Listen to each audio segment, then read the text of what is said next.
Welcome to the For Love and Money podcast, the show where business and social purpose meet to inspire a movement for positive change. Here's your host, Carolyn Butler-Madden. Few people would see a global pandemic as an opportunity to open a co-work and event space, but this is exactly what my guest today did in 2020. Abbey Pantano is co-founder and partnerships director of Seed Spaces. As a retail marketing specialist of 12 years, an eco-side hustle owner for 2, it was a stream of devastating world events and climate anxiety that led to a new dream. What if we brought together a community of mission-driven entrepreneurs dedicated to using their businesses as a force for good? The arrival of COVID created the platform Abbey needed to take the leap. Using a redundancy package, learnings from 12 years of big business marketing and a defunct purpose-built startup, Seed Spaces was born. Today, the co-work and event space based on the outskirts of Sydney CBD has blossomed into an Australia-wide digital membership with 70 plus social impact businesses in the mix and growing. With the power of community and a collaboration over competition mindset, there is no limit to what Abbey hopes this incredible network can achieve. Abbey, welcome to the For Love and Money podcast. Thank you so much for joining us today. Thank you for having me. We're going to get straight into it, and I want to kick off by asking you your thoughts on what role does love have to play in business? Yes, it's a good question, the age-old question. It reminds me of this question reminds me of a quote by Adam Grant, which is, following your passion is a luxury, following your values is a necessity. Passion is a fickle magnet, it pulls you toward your current interests.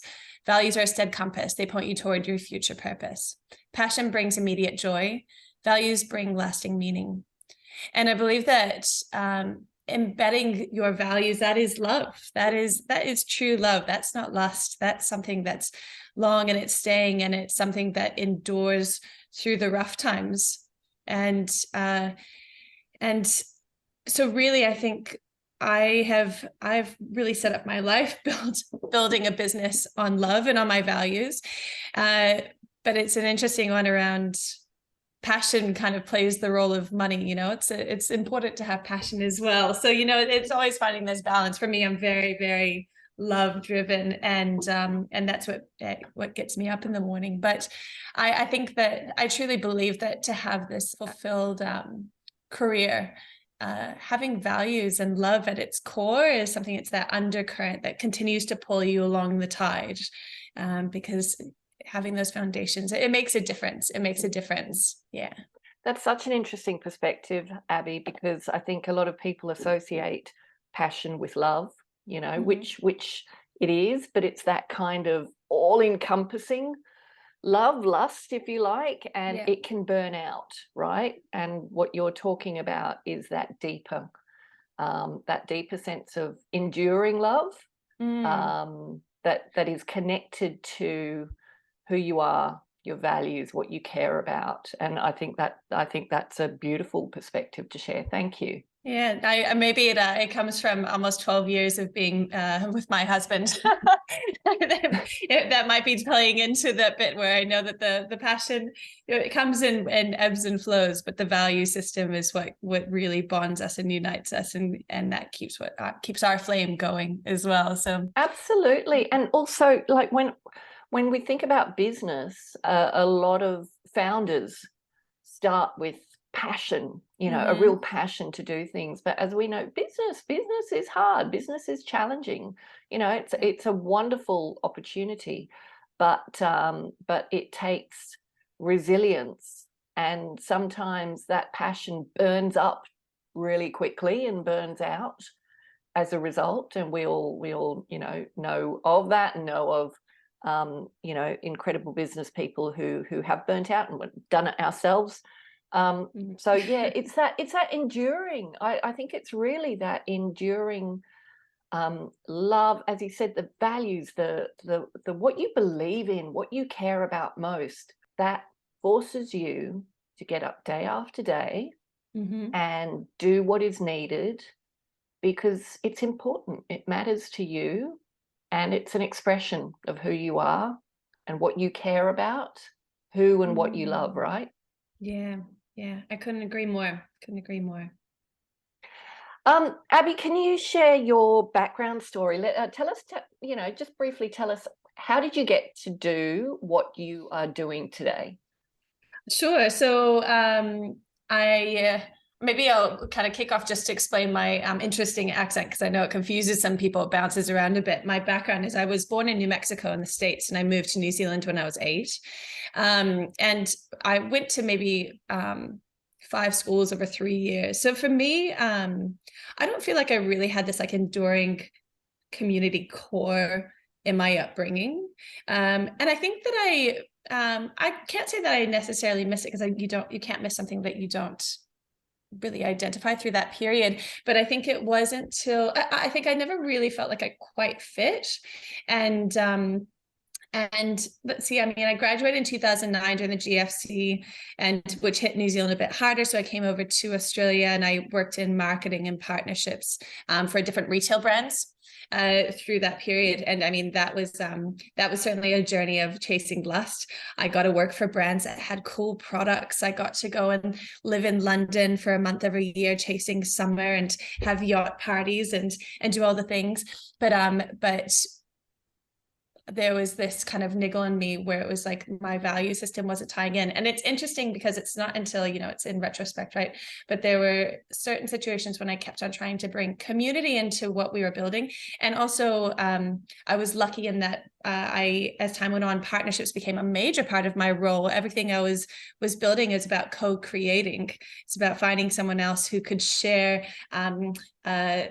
like the innovation and share a similar customer base, and we could really bring something new and like amazing to life. And I think that was that recognition for me to go, the superpower of collaborations to really just maximize on this experience of creating and having a business and going to the next level. And anyway, as we all know, in the retail industry, there can be very, very slim margins, particularly in fashion, and there can be a mindset of profit no matter the cost. And it kept on coming back to me where I'm like, that I feel like I'm playing into the greater problem that's here.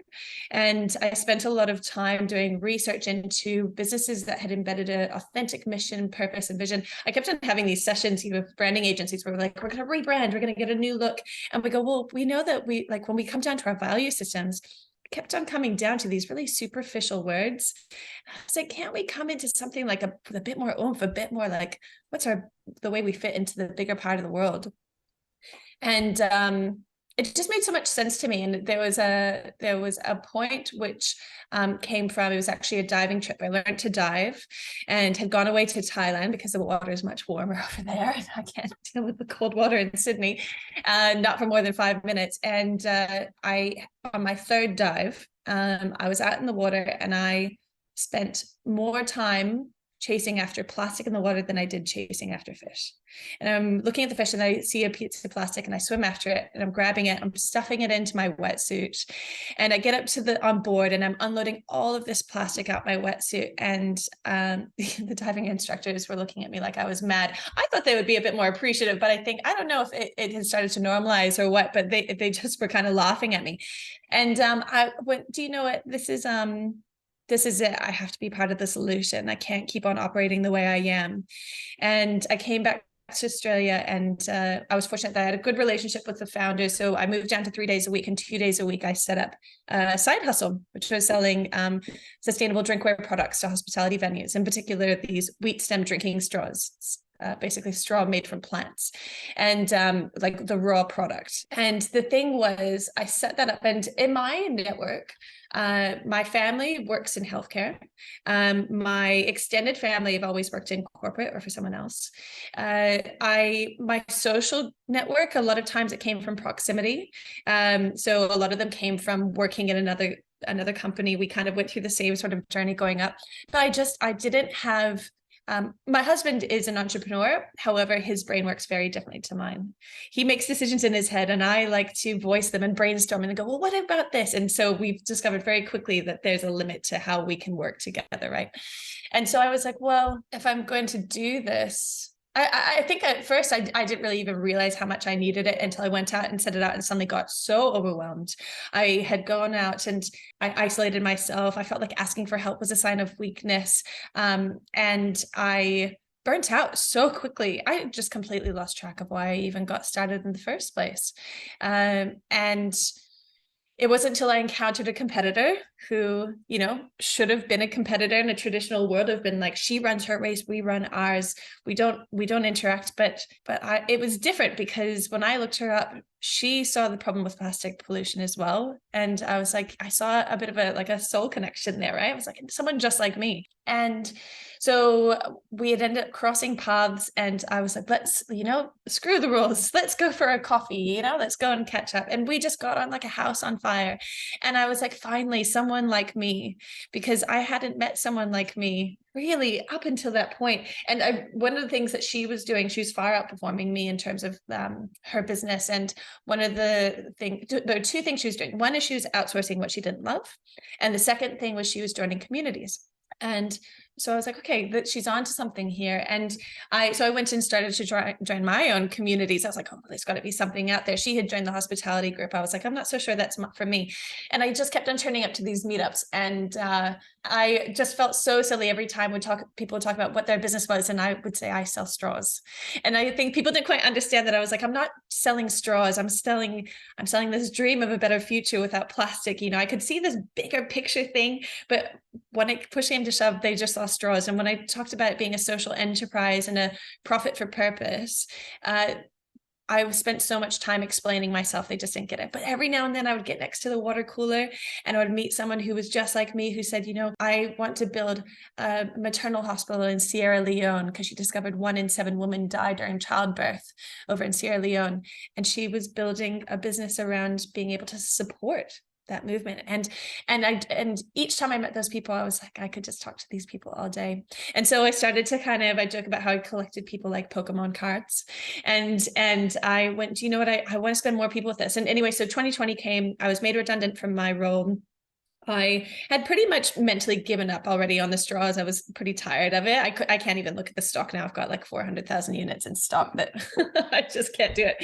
And I was working from home, looking to set up a consultancy around helping not-for-profits and corporates collaborate. That piece I was mentioning about my husband not being able to brainstorm, I made the mistake of putting a whiteboard in the living room, and it's like impossible to turn your brain off when you've got a whiteboard in the living room. You know, you just start brainstorming, and Ollie was like, I can't do this. He was like, I need a new office anyway. So he found a new office for himself, and he was going to rent out the desks just to make it a cost neutral exercise. And that time a lot of office space was empty, so he's like, I've got bargaining power to do this. And so I was like, I'm not doing anything. Sure, I'll come over. I'll bring my whiteboard. Let's see where we go from here. And there was this room across the hall. It was an old furniture store. And it's like, the building's really cool. It's like, it used to be an old wool house. I think it's like 100 years old, kind of like crisscross timber ceilings and floors, beautiful. And I was like, you know, if I could get that room, I think I could do something special here. And I don't know if it was true love or madness, but Ollie said yes. He said, well, let's try it. Let's see what we can do.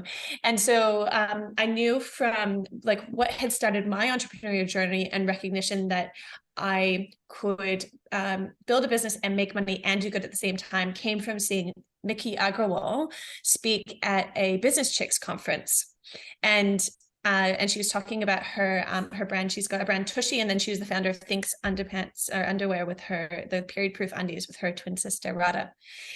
And that was like, I remember walking out and just feeling energized, like, you know, it was like out here like air punching, you know, and going, this is it. Like, you know, it just suddenly this point like just dropped in for me. And so I knew when I was creating this space, I was like, I want it to be equal parts co-working for community and equal parts events for that moment to spark a connection, spark a conversation, and spark an idea. Like really, you know, it's like, it is that concept of we're out here planting seeds and really let's see what grows here, you know? So yeah, that's where it came from. It didn't come from opening the space, didn't come from going, I'm going to get into the real estate game.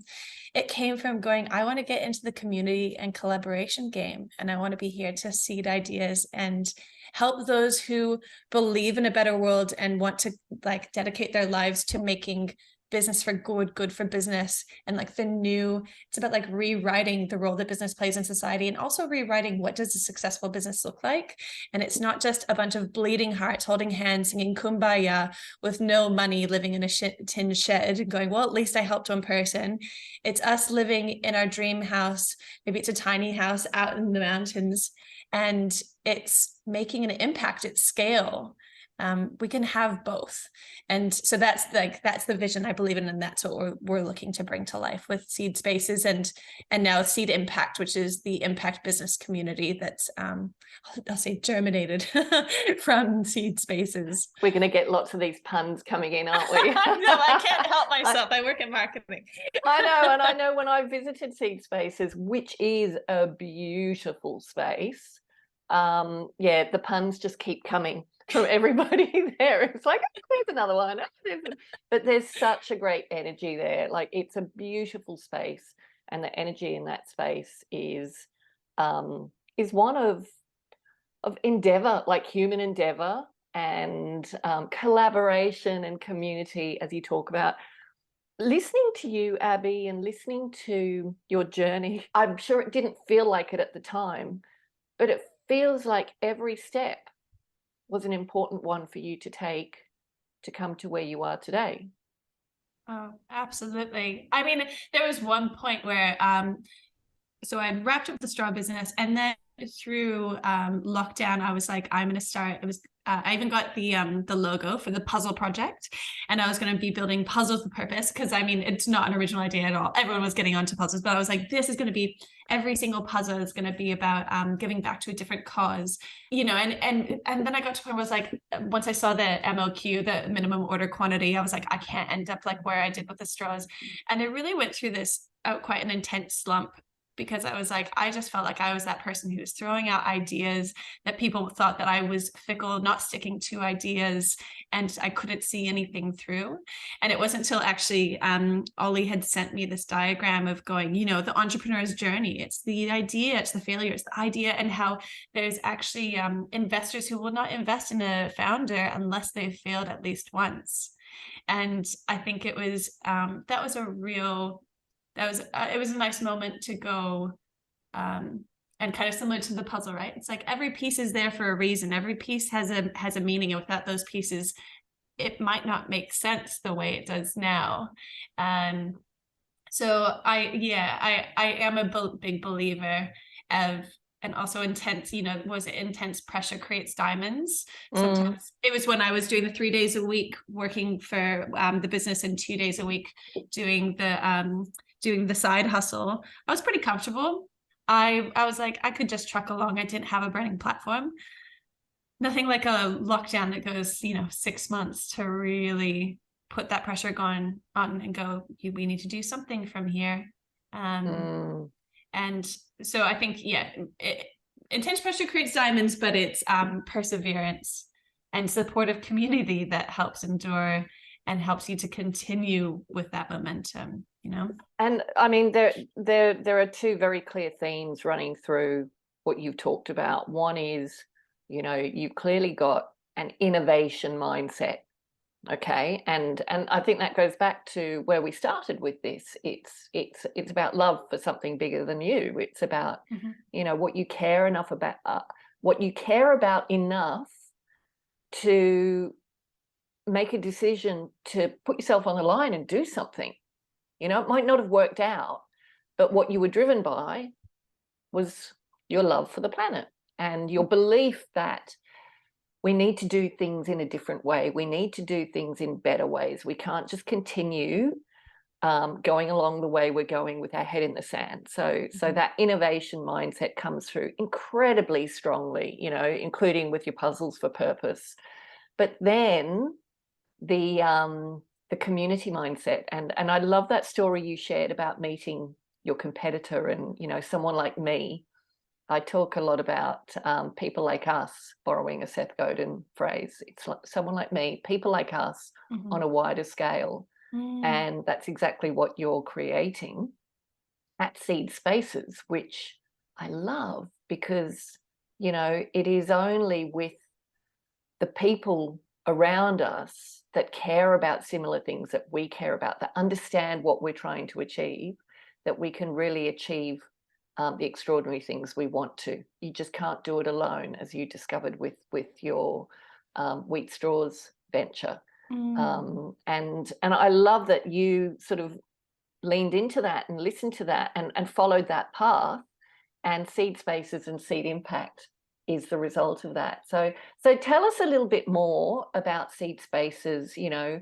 what is the mission of Seed Spaces and Seed Impact, and what kind of people are joining the community? So I'll explain the two entities. So Seed Spaces is the physical space, and I really like to think of it almost like right now, this is what's helping fund the initiatives for those mission-driven businesses. So anyone is welcome at the co-work space, and anyone is welcome to hire the event space. However, if you are a mission-driven business, there's a lot of perks. There's discounts that come with it. For every event space booking that we have, we donate the space to another impact event. So like we had an amazing event last weekend called the Millennial Crisis, which was about bringing together millennials and Gen Z who are struggling with identity, with their path, with climate anxiety, with connecting with their friends in a super hyper connected digital age, but feeling more isolated than ever before. And it was nice to be able to sit in there and hear those important conversations taking place. So having an event in the space means that we can actually go ahead and support them. And yeah, that's like the physical space, you know, and it's like somewhere beautiful to come to that feels inviting and it's supportive and it's connecting. And one of the things that I have around Seed Spaces, and the reason why everyone is welcome, I will say that there's an interview process, and usually I remember when we first got started and we had our third business partner with us at the start, and I remember I'd put up a post about why we're not going to be celebrating on Jan 26th, which is Invasion Day, also known as Australia Day, and he was like, "Oh, we need to take it down. We're not a political space." And I said, "I'm not sure if you've met me." I was like, as much as we might want to go, politics and values don't mix with business. I was like, if I interview every single person who comes into this space, they're going to know whether they resonate with my values or they're not, because I wear my values on my sleeve. And so part of it is going, you don't have to already be operating as a business for good, but you being open to the possibility is like, we'll come into the container. I think that for so long we've done this, like, it's not black or white, it's gray. Everything is, it's a spectrum. And, even we have this conversation around greenwashing, and don't get me wrong, there are 100% there are businesses that are greenwashing, but there's also businesses who are trying to take small steps to do the right thing, and by shutting them down right from the start for not being perfect, we hold them back. We hold all these businesses back from making a great impact. So one of the pieces that I have around Seed is going, well, come into the space, come and work, and come to the events, and just be curious. All I ask is that you be curious and you be open-minded, and we're not here to push anything down your throat. But if you find something that goes, wow, that really tugged at my heartstrings, I think I want to get involved, then you can. So that's the physical space. And then so Seed Impact came through the second lockdown. Actually, let's just pause there for a minute, because and I want to get to Seed Impact, but you raised some wonderful things in there. I love the idea that you're first of all, your partner, did they not know you? I mean, really? Well, no, not really. He had gone in with Ollie on the Office Space across the hall. Right. So yeah, I know. If That's he knew hysterical. me, I think he would have known what he was getting into. I was like, surprise. I know you a little bit, Abbey, and I absolutely know that is core to who you are, and the community you build would have that at its core.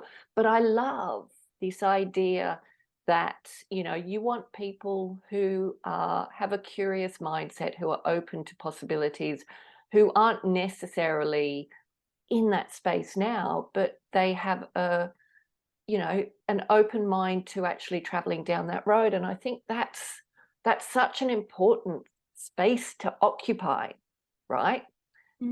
Because that's where transformation happens. Obviously, there are those businesses that are absolutely committed and on the path, and they're going to go down there whatever happens. But it's the middle crew, you know, the people in the middle who are like, yeah, I'm interested. I don't know enough about it. What does it look like? Yeah, I'm open-minded. That is where huge opportunity lies. And to give them community and exposure and support on what that could look like for them is amazing. And I love that you mentioned as well, you know, this idea of greenwashing and purpose washing and how absolutely that goes on. But there are organizations who are starting on their path to purpose or sustainability or whatever it may be. And, you know, they haven't got everything right to begin with, but they have good intentions and they're trying to do it. And you're right, I've seen many of those in the past shut down, and I've found myself getting quite frustrated and angry at a sort of purist mindset of it's all or nothing, you know, because that's just not realistic. You know, you've got to make space for people to come on a journey. It is not going to happen overnight. And supporting the positive steps is as equally important as holding them accountable to keep going, and keeping a lookout for those who are intentionally purpose washing and greenwashing. I mean, there are some who do that, and yeah, let's call them out, but let's distinguish between those who are doing that and those who are trying to get started and trying to do the right things. And I've been that staff member. A lot of times it's also in the bigger organizations, it's coming from staff saying, we want to see more from you. And I've been in those meeting rooms where I've gone, let's do this. And the response has been, you know what, I like the idea, it sounds good, but we're just opening ourselves up to criticism. Better to not do anything than to start and be shot down for everything else.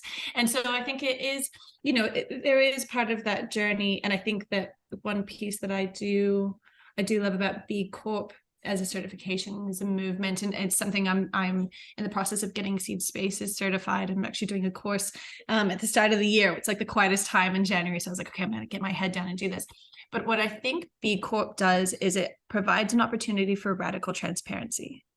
And I think this is what businesses are missing right now, is to go, rather than going, look at all the amazing things we're doing, is going, no, we're actually going to make a commitment to go on this journey, and going, and they've got, you know, the separate buckets, right? And so going, okay, well, we're going to start with governance and go, these are the things that we're good at. These are things we aren't very good at. And these are the things that we're going to focus on improving right now. And it's like, it's kind of like, it's like airing out your dirty laundry to go, well, hey, we took ownership of this right off the front, but this is how we're improving. And I think through that radical transparency as well, and giving people, the public a framework to be able to work through to go, well, what can I expect from business, means that when you get to the end and you submit for Seed certification, they have gone on this journey and they go, I know what that means now, and I can expect it from others. And it drives that loyalty as well. It starts a conversation. Too many times I see with B Corp where they've done all the work and they go, we've become a B Corp. And you're like, but too many people don't understand what that means. And so I think that, like, being able to share that journey and to be honest about what we're good at and what we're not good at. And the beauty of B Corp is because it's got the buckets. It means you can go, we're focusing just on this for right now. Let's not talk about, we'll get to sustainability, but right now we're talking about governance. And going, this is what we are on this piece. So it gives us a little bit of a blinkers on a little bit as we're moving through the piece. So I'm really excited to go through that journey myself and be able to kind of see how I communicate that to our followers and what that journey looks like. And I love that you're bringing a sense of community to that B Corp journey, right?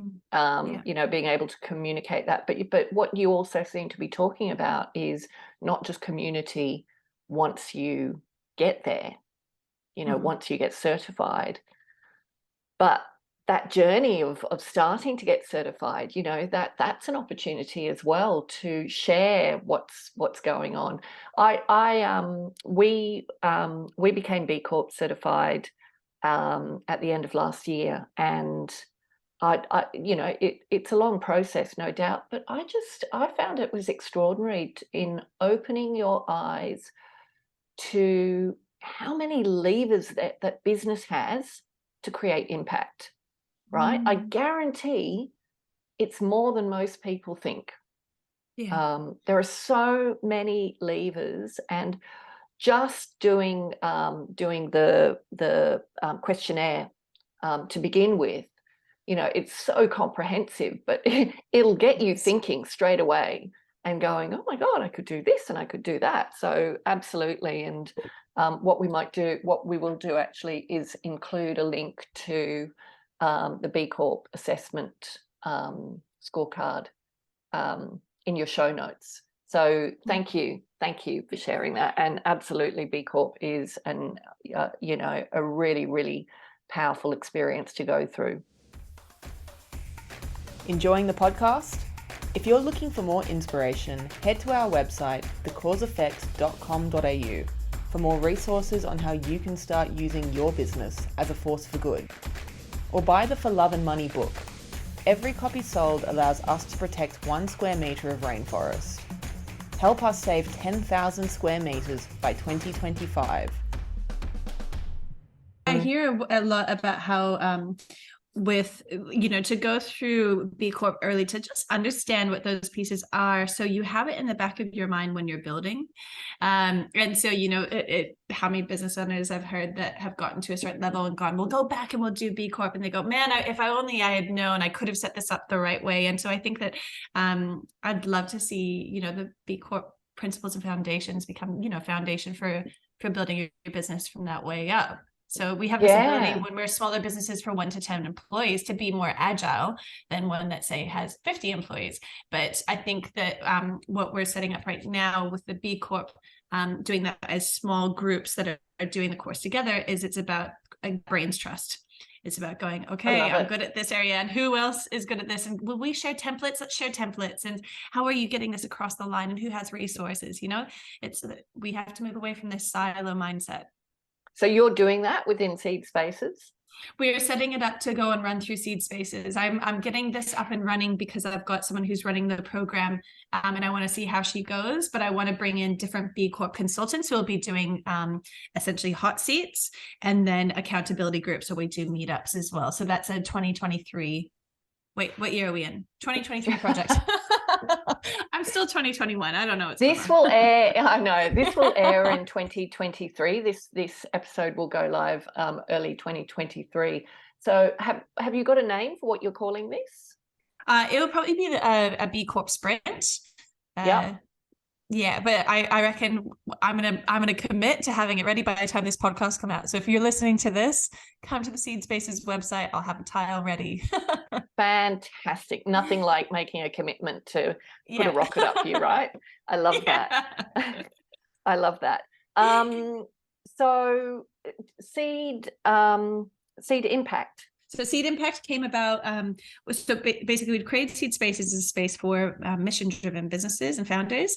And the second lockdown happened, and obviously people could come into the physical space. And so I was thinking during that period about how I could keep people connected and supported external or physical space. So that was a true test of resilience, because I think for me personally to be going through the pandemic and other people going through the pandemic and trying to build something in that period as well, and also trying to build something that was for other people around community and connection. It was literally it was just throwing a bunch of things out, and and people would go, yeah, that sounds great, and they would come to it and would realize, no, actually that's not what I needed. and so but it was this great journey, and in that as time went on, while obviously our revenue dropped down significantly, our membership was growing. And I suddenly had someone from Queensland who said, well, I want to be a part of this. And I had someone from Victoria going, well, I want to be a part of this, because they were again looking for people like us. And I hadn't found another community that existed like this. And so they're like, well, how can we get involved? So we've now got about 75 members who are across Australia, and including one in Cambodia. Wow. And and we kind of connect between, there's support and accountability calls. We have a book club. We're reading Atomic Habits right now. We have a social media club where we support each other's posts on Wednesday mornings. And so it's a nice way to kind of share our announcements and what's going on. We have a Slack channel, which is a help needed. I mean, the greatest gift a skill that I ever learned as a founder was to learn to ask for help and be willing to accept. And so to be able to have a medium to be able to do that. We do connect-a-thons where we kind of come in together, and I put people into breakout rooms because my drug is getting to partner like my people up where I go, oh, Carolyn, I've always wanted you to meet John. I'm going to put you in a room for 10 minutes and you guys see if you hit it off and maybe something great comes out of it. At a minimum, you've just met one more person like us. Oh, brilliant. I love that. So there's lots of like different, we have expert pods where this whole piece, and it kind of comes back to the puzzle, right? Which is in a community, everybody plays a different part. We may not know what that is coming in. You just go, I just want to be a part of it. But it could be, it's like at a house where you will, I'll wash the dishes. Well, maybe I'll take the dog out for a walk. It's everybody getting to contribute means that it becomes ours. It's not mine, it's ours. And so we have expert pods where people can say, hey, I'm actually pretty good at this topic. I'd be happy to share some knowledge, and up to 4 members can nominate to be in their pod. And then they just have a conversation. Go, okay, Carolyn, you wanted to come into a confident communication class. Why do you think you struggle with this? And so it's about relationship building. It's about knowing that sometimes we have knowledge there that we just never were able to acknowledge up until this point, until someone goes, I'm so bad at this. And you go, well, I actually quite enjoy it. So how about I help you? And I've had members who've then created courses out of the expert pods because they've recognized, oh, well, there seems to be a need for this. So how it works is you have the knowledge, the shared conversation for an hour, and then you set homework. And 2 weeks later, you come back and go, well, how did you go with the homework, and get extra feedback. But so it's like this nice way to also go, we have a tendency sometimes to passively consume and not to put into action. And this is about going, I'm setting an intention. I am going to get my SEO nailed this month. And if you come back after that second week and go, I still didn't do it. I am usually the culprit for this. You usually just end up going, can you just do it for me? So, I've had a sales pod where I was like, can you just actually help me with my sales? And I've had the SEO pod where I was like, how about you just do my SEO? So sometimes you go, it's nice to be able to learn how to fish, but sometimes it's nice to have someone else fish for you. And it's just nice. It becomes organic, right? Totally. And it also means that even if it doesn't end up leading into, for the person who's hosting, necessarily a customer afterwards, it's a relationship you build, and also they understand you a bit more and they can refer you to others as well afterwards. So it's just a getting to know you piece. But right now the journey for me is simplify, create systems, and create more opportunities where it can run independent of me, so I can continue to feed in partnerships like the B Corp program, like I want to get an investor ready program, because there should be more, investors say that they're keen to invest in more businesses that are mission driven, but there's still some work that needs to be done on how we can actually make them scalable. So I'm looking to bring in an investor ready program. So I want to keep on feeding these things in, but my intention is with this community is to cap it at 150. There's a Dunbar's number? Are you familiar with this? There's a guy who said that the maximum number of people that we can ever know in a single time is 150. It's like 100 to 150. And so I'm going off of that number to go, I feel like I can authentically support 150 people. And then from there, the goal isn't to be the biggest community in the world, it's to be the most connected community. And so there's other communities that exist that we can end up cross-collaborating and cross-pollinating between.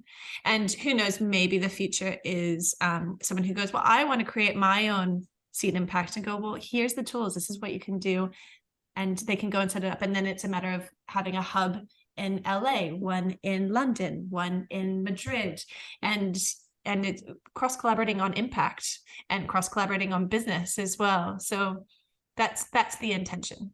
I love that, Abbey. I love it's refreshing.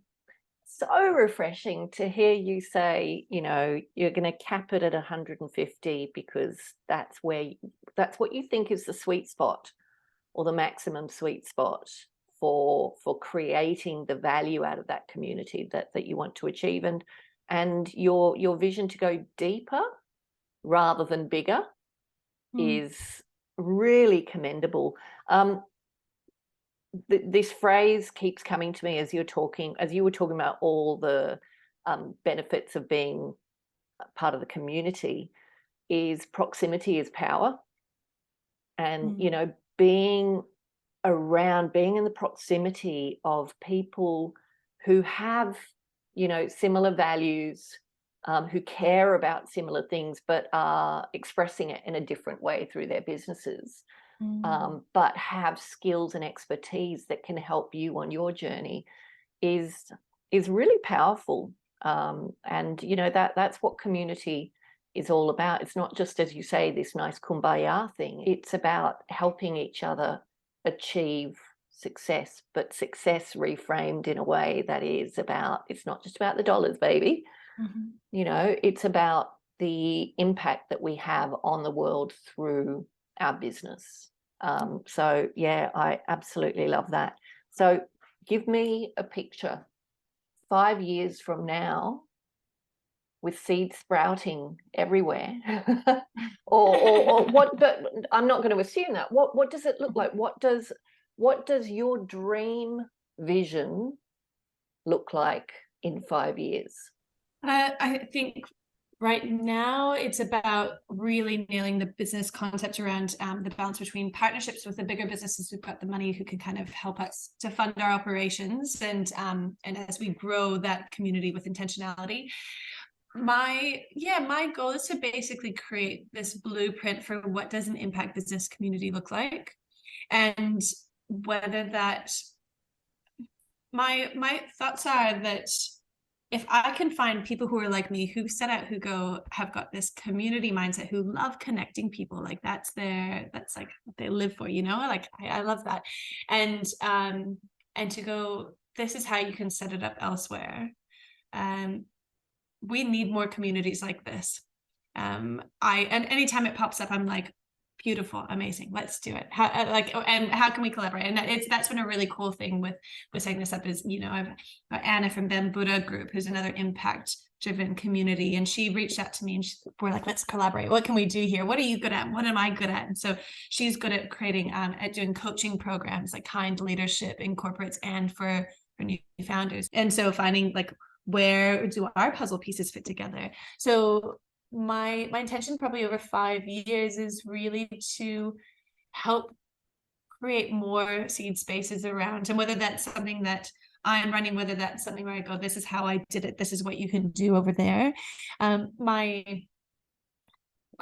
love having conversations with people who are, I guess, I don't know if I like the term, but I guess I'm gonna go for it, is a futurist, you know, who can actually see what that future could look like, and kind of coming together and going, well, how do we make this happen? And I've got this dream of setting up a podcast, and maybe this will be for next year as well, 2023, by the time this comes out, around who are the movement makers. And one piece as well that comes to me is from a political perspective. I'm reading this book. It's so interesting. A friend of mine gave it to me, called Don't Think of an Elephant.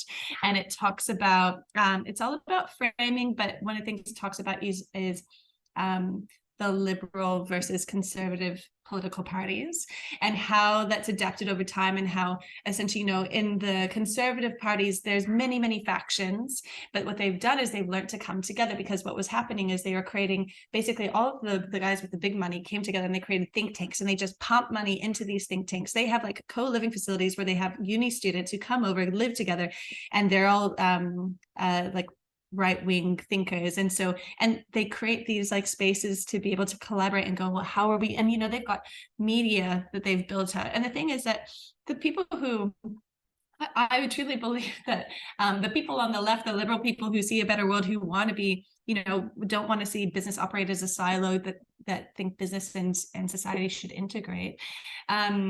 And it does integrate. I mean, you can't build a business without roads, without the banking system, without government. Like that, it's an illusion to think that you can operate because no business could have been created without society. So let's be real. But that one piece that they have for that side is because they managed to come together over their differences, over a common goal. And what we need to do on our side is we need to come together over differences.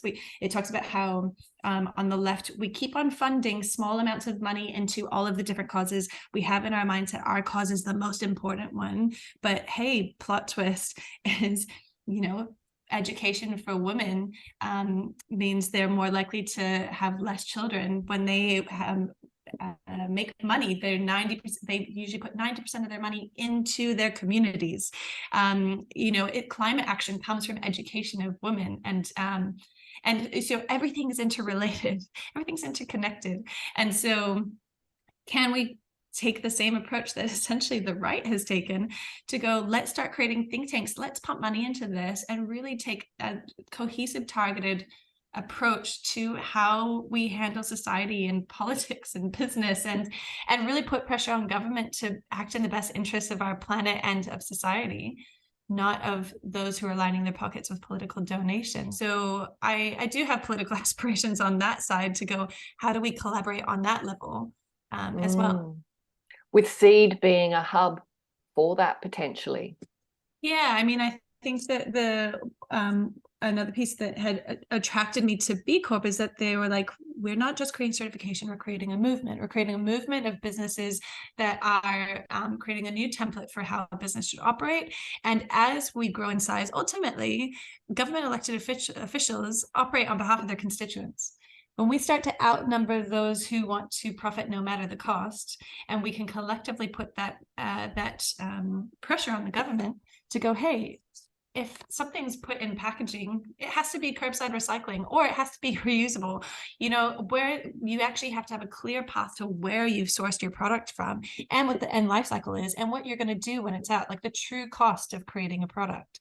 And that's not going to happen as long as we're operating as silos. So I think coming together to be able to go, we build our businesses, but also what different campaigns can we come together on, and start petitioning and pushing for the government, and working with groups like SECNA, the Social Enterprise Council of New South Wales and ACT, and the Social Enterprise Council. Is that the new body that's set up? That's Australia wide, and their whole role is about liaising between government bodies and social enterprises. So working with them.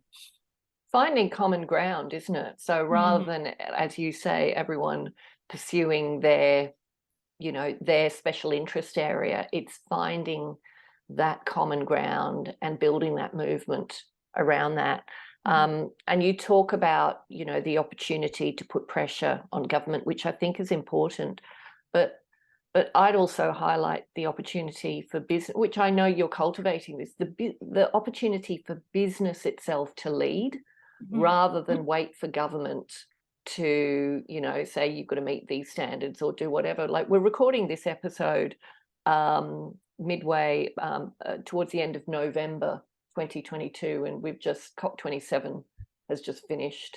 And, the result of COP27, even though there was some movement forward, really, I think, shows us that a political solution to meeting 1.5 degrees limit of warming is not possible at this stage. Yeah. So business has to lead this. Yeah. Business is beautifully positioned to lead this, and governments can catch up. Right now, the political will is not there. And business is the opportunity. Business is the opportunity for us to lead, and it doesn't matter whether you're a small business or a large one. Small businesses, what I'm seeing with small businesses, they are becoming a thorn in the side to big business. Because they are innovating and building these movements of change, these little movements of change. They're forcing the big guys to reevaluate what they're doing. I mean, there are some big businesses who are making great leaps and bounds in this area, like Unilever and others. But I think it's the smaller startups and organizations that are creating change that are really getting big businesses more widely to reevaluate and start thinking about what they need to do, because consumers vote with their wallets. and we're seeing that happen more and more. So I absolutely love what you're creating with Seed Spaces and Seed Impact, and this idea of community and building a movement. And I think it's incredibly powerful. And I love your vision of success, Abbey. And I want to ask you what you think. How do you balance love and money? How do you balance profit with purpose? What are your thoughts on that? Great question, Carolyn. That's a great question. It's I lead with love, and I'm lucky to have a partner who is very business oriented, and so he brings me back. But I think that from the perspective of it being a competitive difference with love, in that there's a lot of analog businesses out there doing the same thing, and it's a real competitive difference to go out there and go, we're value aligned, and this is what we're doing with our power to create something good. So that's been definitely a mutually inclusive piece of going, as long as we're kind of displaying our values, partnerships with others. And, once you get into B Corp, there's a lot of partnerships that open up there. But yeah, I think it's knowing that, and this is something that I kind of come back to with a lot of our founders as well, and why I really want to support a lot of these founders is that we know that the North Star is built in. We actually don't need to keep on drilling in what's your impact, because we know that they're always going to kind of come back over there. But it's like making them like a lean, mean business making machines, and going that North Star is going to keep them tapered onto the right path, and supporting those founders who do believe in that better world, and be able to support them to be able to make as much money as possible, because we're rerouting money down the correct stream. It's about rerouting that energy being money into the hands that can use it most powerfully. Love that. Love that. I absolutely love that perspective. I haven't heard that one before, and I think that's gold. Thank you. So we're 8 years off. When this goes live, we'll be 7 years off 2030, the target date for the global goals. What are your thoughts on them? Like, how achievable do you think they are where we sit at the moment? And what is the opportunity to get close to achieving them? Sure. So, I mean, it's funny, right? So when I had the straw business, and I was doing this course, and they had this piece where they came over to, we got to the workbook page, and they said, okay, circle all the ones that are relevant for you. And I'm looking at the global goals, and I was like, okay, great. And I was like, oh, quite like, sustainable cities, and definitely equality and education, and definitely, oh yeah. And, I'm like, I get to this point where I'm like, I'm circled so many of them. And I was like, this is fine. Because he didn't give us a number. And he goes, I turned it over. Now over the page has got the global goals. Just choose one. And I went, oh no. And I'm looking at my page. My page looks like it's got chicken pox. And I go, oh no. And the beauty of this, though, is that there's one little number at the end, which goes, if you circled everything, this is what you need to do. And you scratch everything out, and you circle number 17, partnerships for the goals. And so I was like, okay, well, this is where I'm supposed to be sitting, partnerships for the goals. And so my intention with Seed, B Corp it's a big, meaty process. But at its core, what I'm looking to build out is having all the businesses align with at least one of the global goals, just one, and then helping them to authentically bring that to life. And it's about it's about aligning their values, their business values, and their customers' values to that. So, Patagonia is just such a beautiful example of that, where they've just really tied it in perfectly to go, everyone's really got the burn for success. But I, for a while there, I was like, because I love the global goals, because it does at least give you some sort of framework, because you're like, how are we going to save the world? And you go, all we can do is just sit here in this like learned helplessness and cry. But when it breaks down to 17 goals, you go, okay, well, I can choose one of these and be part of that. And so we have, there's one woman, Elaine Hendricks, who's in our community, who helps map businesses back to the goals. She has an amazing online tool. Go check it out. And then she'll also do a session with you. Yeah, Carolyn's familiar with her as well. We'll include a link to her website in your show notes as well. Yeah, and the other person who I'll plug as well is Kiralee from Dovetail. Yeah. And so Elaine will map you back to your global goal, and then Kiralee has a list of not-for-profits that you can then support. And so she creates powerful partnerships between them so they can document their impact. You can clearly communicate to your internal and external stakeholders about going, we believe in a world with no poverty, how we are looking to be part of the solution, because I think sometimes people get caught up in the, I don't want, especially in Australia, we're very humble and we don't want to go, well, I'm so amazing because I'm doing this, but about changing it, of going, we believe in a world with this. And so these are the things that we're doing to be part of that solution. And so, yeah, having that map back. And I think that being able to support the grassroots movements. When I met Aminata from the Aminata Maternal Foundation, Aminata Conte-Biga, and she's the woman who is building the maternal hospital in Sierra Leone. She's from Sierra Leone originally. Incredible story. And she's got a book called Rising Heart. And I had a really powerful conversation with her, which was talking about the importance of representation and supporting those who are in the community to do the work they need to do.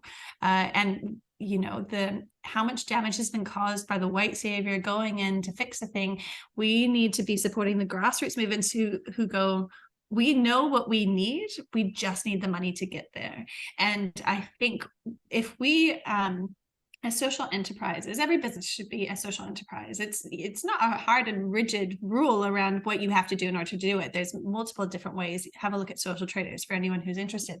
But if you're like, I'm not building a product that's, you know, creating clean water filters, that's fine. But go, well, we're going to find our global goal. We're going to find our grassroots movements that are helping to mobilize that global goal. And we're going to just funnel money through them. So it means that they can stop wasting time trying to raise all of this money, trying to get individuals to donate $5 a month. A business has a lot more energy they can flow into there to help them to get that work done. So I think that a huge key to this is being able to support grassroots organizations at a community level who can actually embed change. And the importance around that representation is because the people who are in that community see someone who looks just like me doing the thing. And that is so empowering, you know, it's so empowering to be able to go, I could do that too. Yeah. When you see with someone who doesn't look like you, then you go, well, yeah, I guess someone will come in and fix it. And then they do a crappy job at fixing it. You go, well, I guess this is just the way we're supposed to do, because we're obviously not able to do it ourselves and someone else tried to fix it. And, you know, so really that's a big part of it. It's really daunting, and overall it's scary, and it was a big piece of what I'm doing now comes from climate anxiety. I wanted to be surrounded with, like, I went to so I guess one piece on this for anyone who sometimes isolates maybe with that climate anxiety as well is I went to the Social Enterprise World Forum a couple months back, and it was my first kind of purpose-driven conference. And someone had mentioned this, and it's so true. Usually when you go into a room and they're talking about things like this, it can feel really heavy. But somehow in that room, it felt lighter. And the reason why it felt lighter is because you had people who were solutions-minded, who were going out and being like, we'll go out and do things. We just need the money, you know? And so surrounding yourself with those people who are solutions minded, who go, okay, well, we can do this. We can do this, but we can do it together. At least helps from like the internal anxiety that comes. And all we have is hope. And I think as entrepreneurs, you know, you look at the stats where the likelihood of a business failing is so high. And if you're looking at that and going, well, that's fine, I'm still going to go ahead. We are the eternal optimists.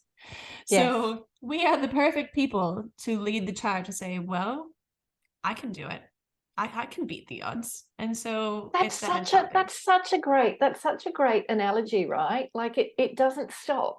Knowing the failure rate rarely stops an entrepreneur from starting a business when they're really committed to doing it. And yeah, I love applying that same mindset to impact and to the global goals. And it goes right back to what you are creating. It's that sense of community, collaboration, together we can, together we will. And that proximity of power, like helping each other make the big moves that we want to achieve, not necessarily bigger is better, but deeper, and creating more meaningful, deep impact. So I love that. I love that.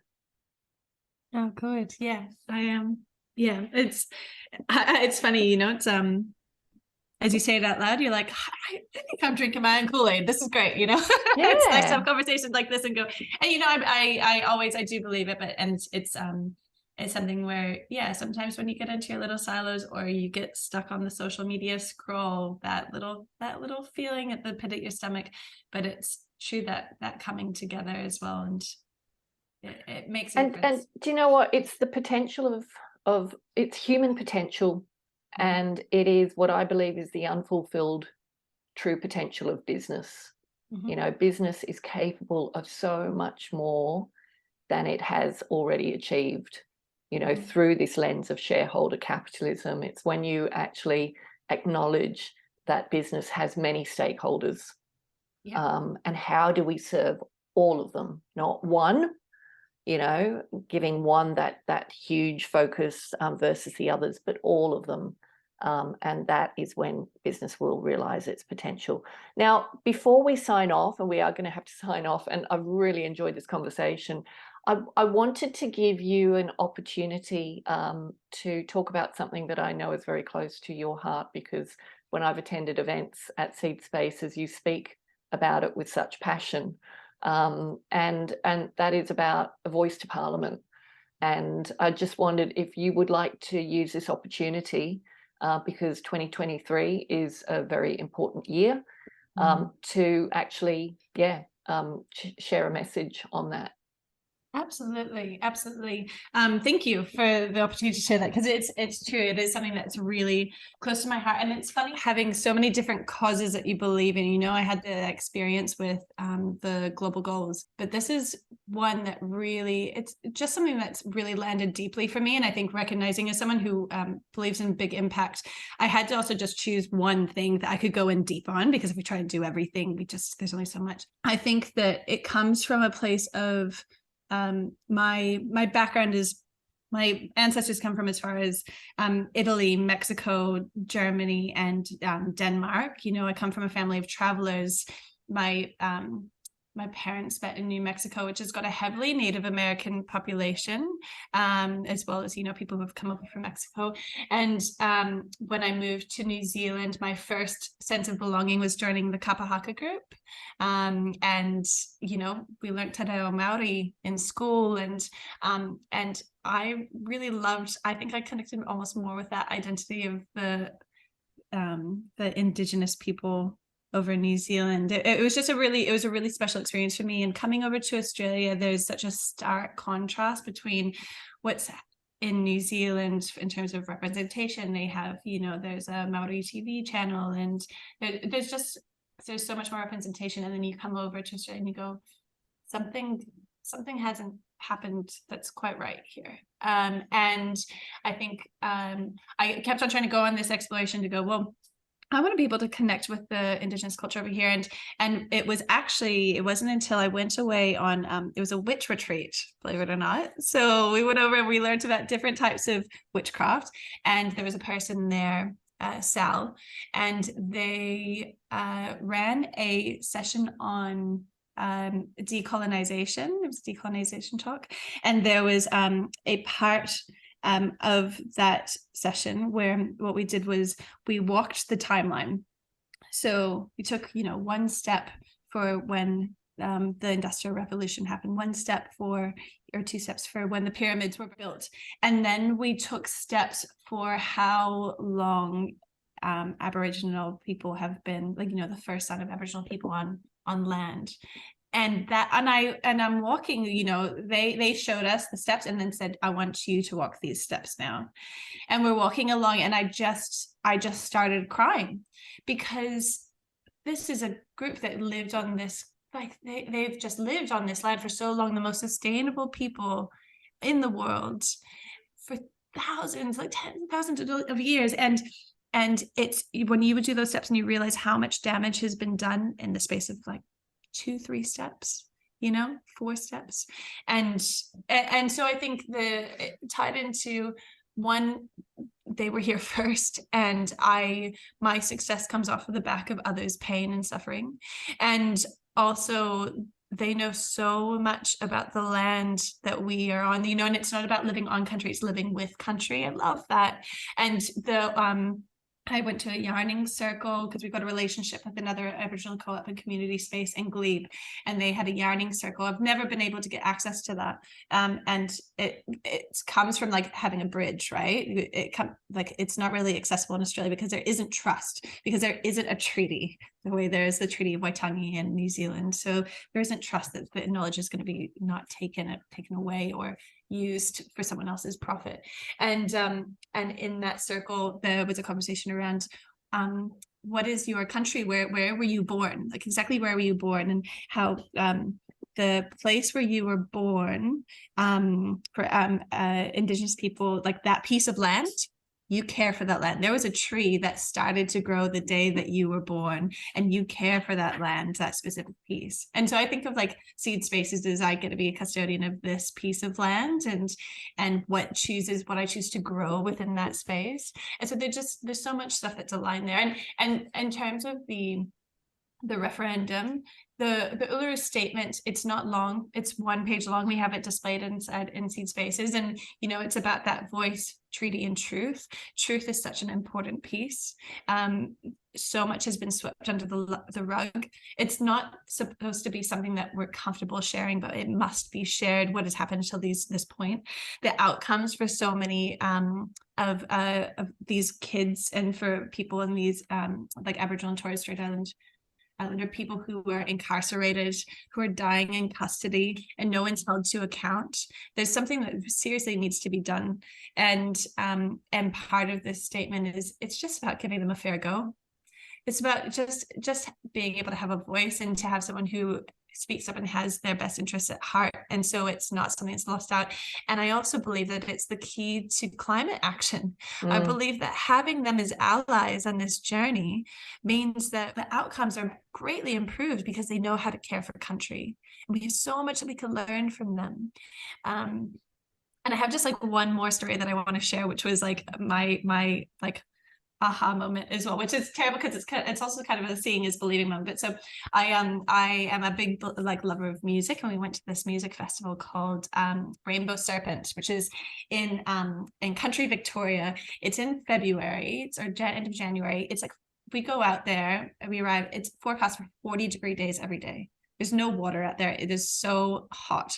And we go out, and they go, just get into the shade, drink lots of water, and just wait until it gets a little bit darker. And then we're going to have the opening ceremony. And so for the opening ceremony, we go down, and they brought in a local elder who they'd flown her in, and she was talking about, the importance of caring for country, and we reconnect and reshaping.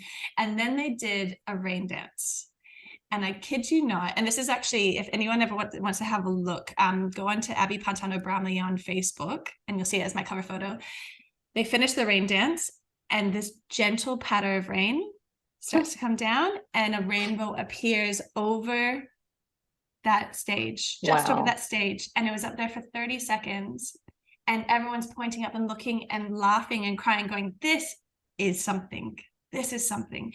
And then it disappears, and there's not a cloud in the sky for the next 4 days. It was just incredible. And I think that there's magic, and there is something so beautiful that we would be so lucky to be privileged to be exposed to. And the Uluru Statement is the first step. And it's just the right thing to do. Yes, thank you so much for sharing that. I really appreciate you sharing those stories with us as well. And yeah, this is something that is incredibly important. And I think for us as a nation, and to achieve real nationhood, it's acknowledging, the oldest living culture on earth, which we should be so proud and protective about. So yeah, thank you so much. And Abbey, thank you for joining us on the For Love and Money podcast. I have thoroughly enjoyed this discussion with you, and I absolutely love what you are building, what you are growing with Seed Spaces. And And yeah, I have no doubt that you are going to be successful and that there are going to be flourishing forests all over the world. So thank you very much for joining us. Thank you so much for having me. I so appreciate you.